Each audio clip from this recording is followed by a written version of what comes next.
Hey, it's Melissa Woods from Welcome to the Woods. In this video, I'm going to build a really amazing fireplace that I designed with the help of our sponsor, Barron Designs. They make faux rock panels that are going to give this fireplace a cottage vibe.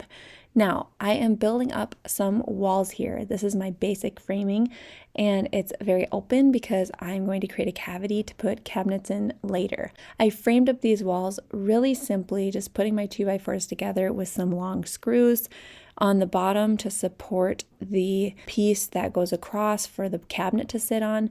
I'm drilling long screws all the way through the framing. Once these front walls were framed up, I had to cut an angle off of one of the sides so that I can create a slanted wall meeting up with this framing. When I laid the new floor in this living room remodel, I left some areas open because I knew I would be building in a fireplace of sorts in this area. The flooring was laid straight for ease, but to get these slanted walls to not rest on top of the floating floor, I have to line up this piece of 2x4 and I'm going to cut it with my oscillating multi-tool. The blade I'm using is actually a metal blade, so it has teeth that are really close together, and it's the half moon shape that allows me to cut at a straight line a lot easier. This took a few passes, but since I had a fresh blade, it actually cut through the thick laminate flooring just fine. And when I had that all removed and the underlayment gone, now I don't have any flooring in the way to build up my fireplace surround framing. To set the walls of the fireplace, I'm going to brace it with these 2x4s. I just drilled some pocket holes with my Kreg jig, and I'm using my magnetic stud finder to figure out where the wall stud is behind the drywall. That's where I will line up this 2x4, screw it into the wall stud, and then screw it into the front framing. This allows the framed up wall to be stable and level both directions without having a lot of excess lumber. Okay, here I'm framing up my slanted walls. These just have more regular 16-inch spaced studs, and you can see that the top and bottom plates of this framing is cut at an angle. I landed on a very obscure angle of this surround. I just kind of tested out with the faux rock panels I'm going to install what was the measurement that would work the best, and then through trial and error figure out what angle that was going to be. So the wall actually comes away at a 32-degree angle. So from now on, all my cuts are at 32 degrees. The top plate and the bottom plate of this wall was cut at 32 degrees, and that's how it meets up with the front wall. Just pure joy getting that to fit into place. This is one of the most complicated things I've built since my front steps that went viral, so I'm pretty proud. You can see here I'm holding up a 2x4 to test how my top wall area is going to fit to be flush with the top of the framing. I'm going to build this ladder shape. It's just a bunch of 2x4s, and I'm using this really cool tool I was sent called a stud master, and this is a metal handy little like template that lines up your studs at exactly 16 inches on center, and it makes framing a standard wall so much simpler. Obviously this fireplace surround is anything but standard, but it still came in handy doing this part. Now this framing goes across the top. That's why the slanted walls are shorter, because they are going to sit underneath this. This is going to create kind of the alcove where the fireplace stove is going to sit in. So you can see my fireplace doesn't make it all the way up to the ceiling. It's like a half wall type design. And then I just checked that everything was level before I screwed it into the wall studs behind the drywall. I also screwed the slanted walls into this, and then I checked that all the framing walls were level and screwed those into the subfloor as well. Just a couple more things I need to add for this framing to be complete. These 2x4s I'm drilling Kreg jig holes in again because I'm going to add them to my framing on either side where the cabinet goes. I'm putting a 36-inch by 36-inch cabinet in each of the side walls of this surround, and so they just needed supports for my drywall along the vertical sides of the cabinet. And then I am going to cut a piece that goes in the corner where the two walls meet, because I want a solid wood corner for drywalling. Now I didn't really know what angle this was supposed to be, but I guessed it was 32 degrees. So I set my circular saw to 32 degrees and then I ripped a 2x4 down the middle, and sure enough, totally fit in the cavity between where the slanted wall meets the straight wall. I couldn't believe it. I was thrilled. So after testing out the strength of my framing a little bit, I came in and started drywalling.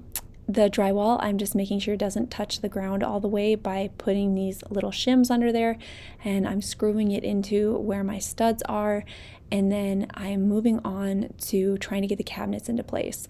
At first, I put a couple feet on the back of the cabinet, just some 2x4s that were screwed on to get it supported on the back side, but that made it impossible for me to maneuver it into the cavity that I created. So I had to go in and remove those feet, and then I could shimmy the cabinet into place.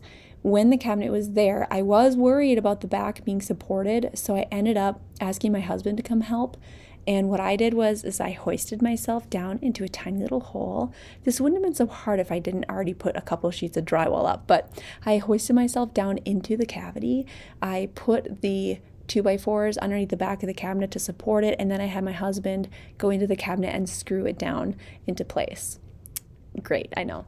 So at the top, before adding drywall, I needed to place my coaxial cable.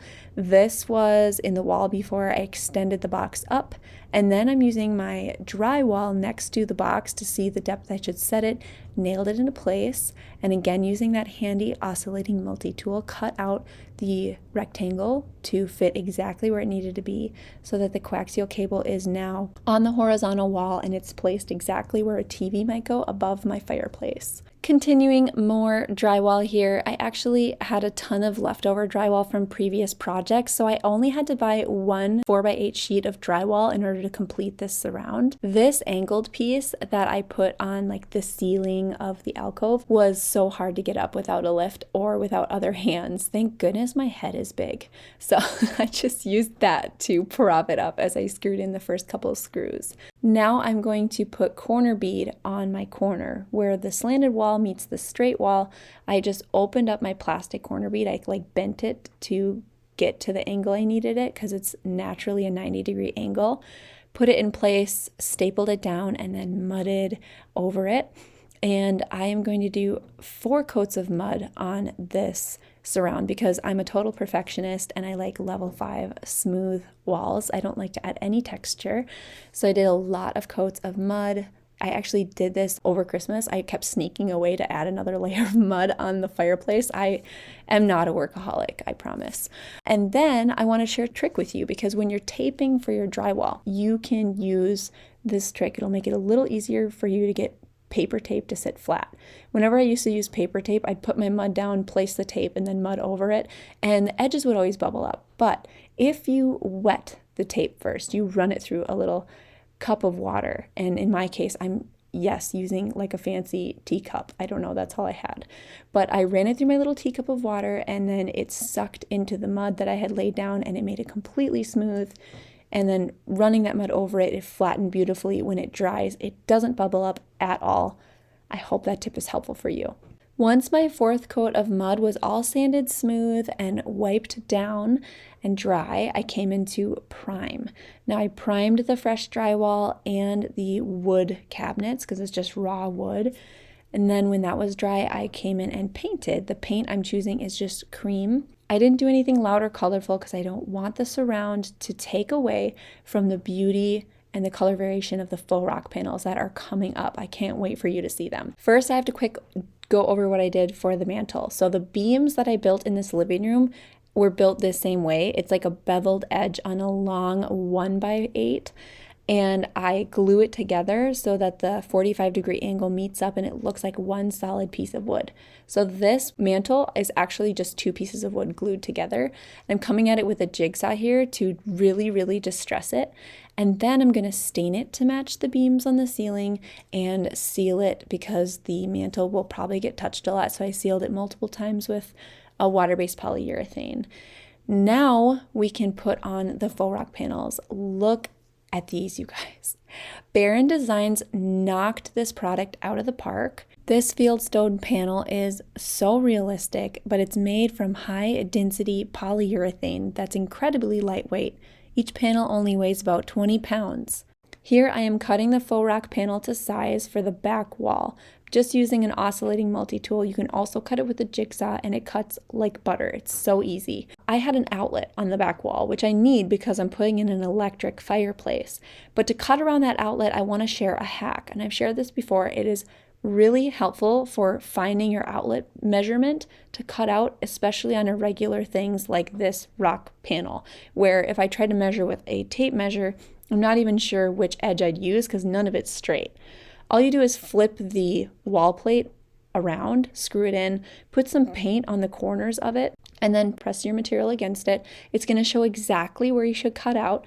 Use your precision cutting tool, in my case, the oscillating multi-tool, and get that cut out perfectly. Now I have that measurement to the plate, so I'm not using like a box extender to pull it flush. This is because it's going to be hidden behind the fireplace anyway, but I could have brought it flush with the rock panel and that probably would have looked a little better, so next time. The rock panel installation was so easy. I used a polyurethane construction adhesive.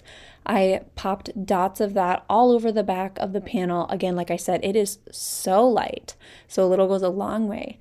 I put the panel into place, and then I found where my studs were. I had them pre-measured ahead of time, and I screwed through the rock panel into the wall studs. That pulled the rock panel really nice and tight to my drywall.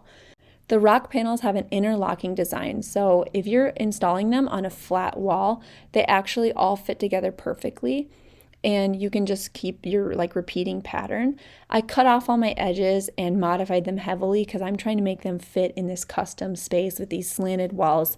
So my installation's a little more complicated than it would be if you were putting them on something flat. These are rated for exterior as well. So if you've ever wanted like a faux brick or faux rock exterior detail on your house, or like a custom fireplace surround, or really rock paneling anywhere in your house, Barron Designs has so many options, and I could not be more impressed with their product. Truly, truly recommend them. The link is in the description if you're going to check it out.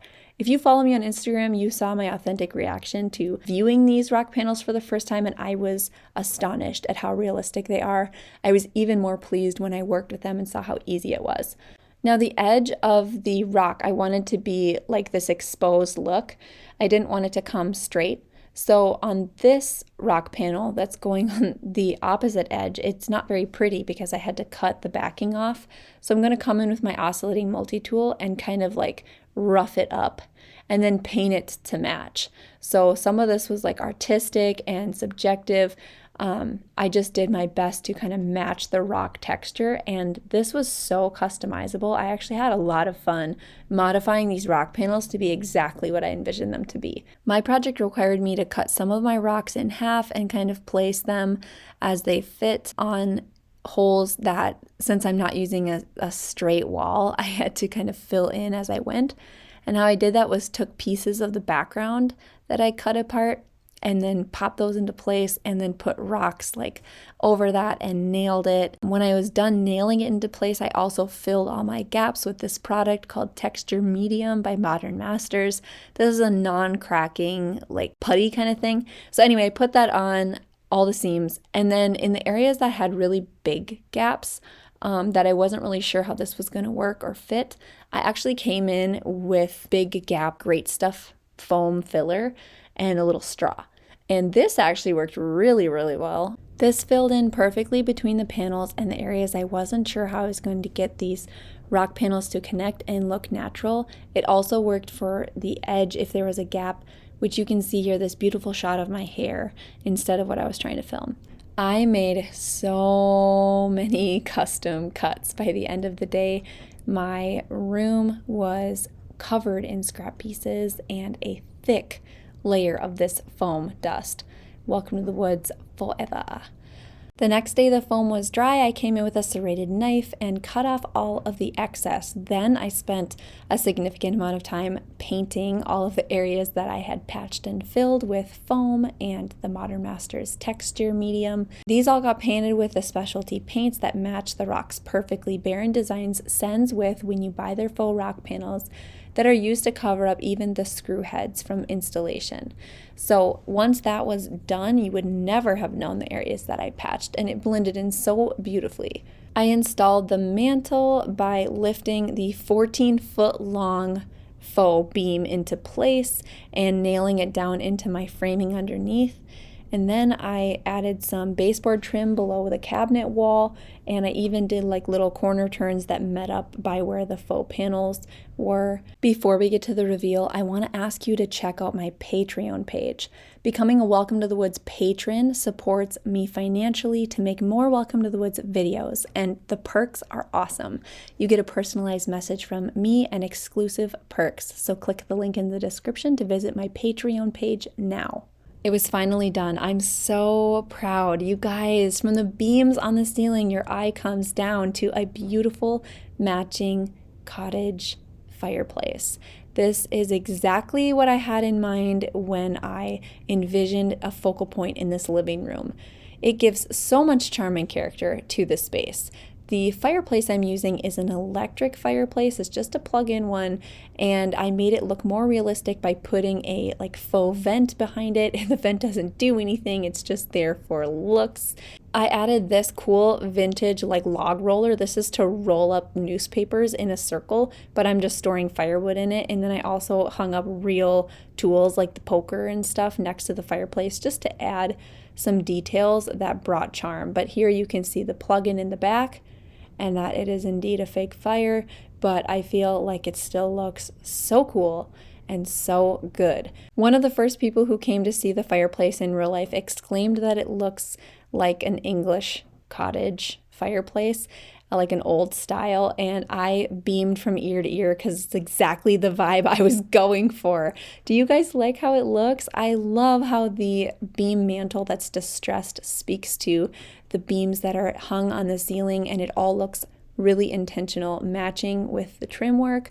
It complements the wood floor, and I was so excited to have this completed with Baron Designs faux rock panels. They completely made the design stand out and gave it all of the texture and color that I was hoping for. I love it. Now, if you missed my previous video, I did the whole living room makeover from start to finish. It's a lot. The room started out as so boring, bland, and blue, and now it is warm, cozy, and all cottage character. I placed amazing vintage furniture. You're going to have to see it. Click on the link if you haven't seen it yet. Otherwise, I hope that you consider subscribing to Welcome to the Woods. My channel is full of DIYs, home improvement projects, and epic transformations like this one. See you next time on Welcome to the Woods.